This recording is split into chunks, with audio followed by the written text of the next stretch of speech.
কালেমায়ে তৈয়বার বাংলা কি? কালেমায়ে তৈয়বার অর্থ বলেন না।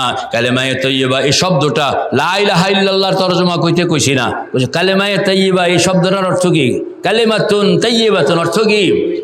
পবিত্রতার কালেমা বা পবিত্র কালেমা। পবিত্র কালেমা কিংবা মানে মতলব হইল পবিত্রতার কালেমা। পবিত্রতার কালেমা অর্থ কি? তো ওই কালেমা, যেই কালেমা অপবিত্রকে পবিত্র বানায়, না পাককে পাক বানায়। কও না অপবিত্রকে পবিত্র বানায়, না পাককে পাক বানায়। অপবিত্রকে পবিত্র বানায়, না পাককে পাক বানায়, তারে কি কয়? কালেমায়ে তৈয়বা। আপনার পেটের ভিতরে, শরীরের ভিতরে অনেক না পাক আছে, তাহলে আপনি চোখ খাড়া করেন না, বলে ও এটা তো আমার দরকার, আমার এই পেটের ভিতরে তো সব না পাক বয়ে রয়েছে, এগুলোকে তো পাক করতে হবে। আল্লাহু আকবার।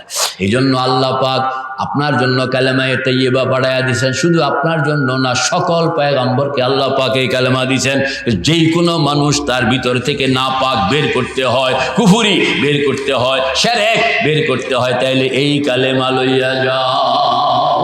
মেরে ভাই ও দোস্ত বুজুর্গ, ছাত্ররা খেয়াল করো, কালেমা শরীফ লা ইলাহা ইল্লাল্লাহ এর মধ্যে শব্দ কয়টা, অংশ কয়টা? শব্দ হইল 4টা, অংশ হইল 2টা। শব্দ হইল কয়টা বলেন না? 4টা। অংশ কয়টা? 2টা। দেখেন না, লা ইলাহা ইল্লা আল্লাহ, দেখছেন কয়টা শব্দ?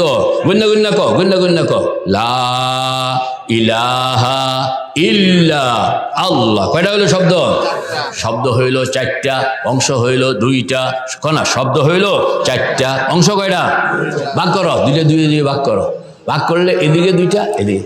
লা ইলাহা ইল্লাল্লাহ বলেন না, দেখেন না, লা ইলাহা ইল্লাল্লাহ। এই যে প্রথম অংশ, এটার নাম ভিন্ন। দ্বিতীয় অংশ, এটার নাম ভিন্ন। প্রথম অংশকে বলা হয় তাখাল্লি, দ্বিতীয় অংশকে বলা হয় তাহাল্লি। প্রথম অংশকে বলা হয় নফি, শেষ অংশকে বলা হয় ইসবাত। দুইটার কাম ভিন্ন। নফিয়ে সাফ করে, আর ইসবাতে নুরানি বানায়। কোন না, নফিয়ে সাফ করে, ইসবাতে নুরানি বানায়। নফিয়ে সাফ করে, ইসবাতে। আপনার ভিতরে যে মরা কুত্তা বয়া রয়েছে, মরা বিলাই পড়ে আছে, এগুলো সাফ করানো লাগবো না? কুয়ার মধ্যে যদি এরকম মরা গরু একটা পড়ে আছে, কয় বালতি পানি কুয়ার মধ্যে ফেললে কুয়াটা পাক হবে বলেন? 100 বালতি, 500 বালতি, বলে 1000 বালতি এই পানি যদি কুয়ার মধ্যে ফেলো, পাক হবে না যতক্ষণ পর্যন্ত মরাটা না উড়াইবা। না, মরাটা কি? আগে মরাটা উড়াইতে হবে। আমরা মরাটা উঠাইতে রাজি না, খালি পানিয়ে ঢালতে আসি। এই জন্য আমাদের জীবনের মধ্যে কোনো পরিবর্তন আসে না। তো এই মরাটা তো উঠাইতে হবে। উড়ানোর জন্য দেখছেন, চোখটা বন্ধ। আমাদের বুজুর্গ হযরত থানবী রহমতুল্লাহ আলাইহি বলেন, তুমি খেয়াল করবা যেন তোমার হাতে একটা চিরুনি, এই দেখছেন একটা কি আছে? চিরুনি। এই চিরুনিটা তুমি তোমার পায়ের বুড়া আঙ্গুলের মাথার মধ্যে রাখিয়া এবার টান দাও না, লা, মানে ভিতরে যত কুফুর, যত শিরক, যত বেদাত, যত নেফাক, যত ফিস্ক, যত কবিরা গুনাহ, যত সগীরা গুনাহ, এমনকি মুরব্বী ভিতরে যদি কোনো রোগ ব্যাধি থাকে, আছে না, কোমর বেদনা করে, পেটের মধ্যে আলসার আসেনি, বুকের মধ্যে ঝামেলা, কলিজার মধ্যে দোষ পড়ে আসে না, এরকম ভাবে তুমি এটারও নিয়ত করবা, আল্লাহ পাক তোমার ওই রোগকেও তোমার এই কালেমার বরকতে শেফা দান করবে। তো এইভাবে লা, টান দেন না, সবাই টান দেন, লা, একেবারে উপরে লইয়া যান। কারণ হলো এই টান্ডা দিতে হয় লম্বা করে, এই জন্য কারণ প্যাসপুস ভিতরে যা আছে, ছোট শিরক, বড় শিরক, জলি শিরক, খফি শিরক, কবিরা গুনাহ, সগীরা গুনাহ, যা যা আছে সবগুলো খেয়াল করে খেয়ালে মা সিওয়া বাশাদ নমারা, খেয়ালে মা সিওয়া বাশাদ নমারা, জহর মুকুন তজল্লি আশিকারা, আমাদের বুজুর্গরা বলেন 3 দিন, কয়েন না কয়দিন? 3 দিন এরকম হাত ঘুরান লাগে, সব সময় হাত ঘুরান লাগে না, কয়দিন? 3 দিন। কয়দিন কনা? 3 দিন। 3 দিন আপনি এরকম হাত ঘুরাইবেন, তাইলে প্র্যাকটিস হইয়া যাবে, এরপরে আর হাত ঘুরাইতে হবে না। আপনি তো গাড়ি চালাইতে আছেন, আল্লাহু আকবার, জিকির করতে আছেন, আপনি দেখবেন আপনার ভিতরের মানুষটা ঘুমিয়ে আছে, শিশুর পিতা, কয় না কা, ঘুমিয়ে আছে শিশুর পিতা, সব শিশুরেই অন্তরে। আপনার ভিতরে একটা আমি আছে কিনা? আপনার ভিতরে একটা আমি আছে কিনা? ওই আমি যেটা আপনি কোনোদিন দেখেন নাই, ওইটাই হাত ঘুরাইতে থাকবে জীবনভর, আপনাকে আর কষ্ট করে হাত ঘুরাইতে। তবে ট্রেনিংটা দিতে হবে আগে, তারে হাতটা ঘুরানোর জন্য লোয়াইয়া দিতে হবে আগে। আপনি যখন লোয়াইয়া দিবেন 3 দিন, কন্যা কয়দিন? 3 দিন।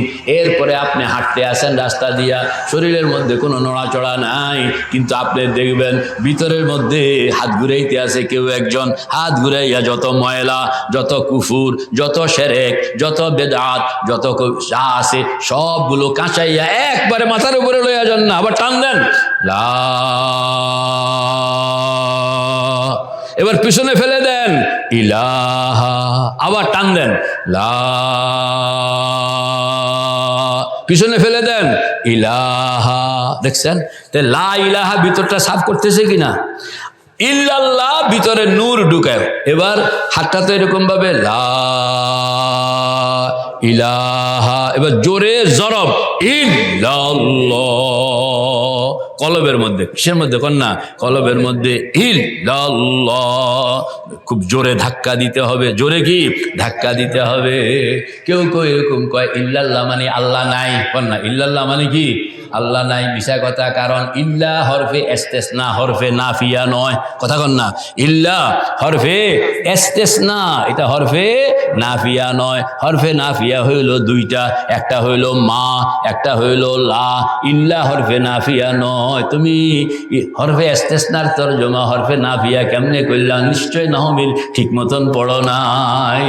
মেরে ভাই ও দোস্ত বুজুর্গ, ইল্লাল্লাহর অর্থ হইল একমাত্র আল্লাহ, একমাত্র, কন্যা একমাত্র আল্লাহ, একমাত্র আল্লাহ, একমাত্র আল্লাহ। মানে আমার কলবের মধ্যে কেউ থাকবে না, শুধু কে?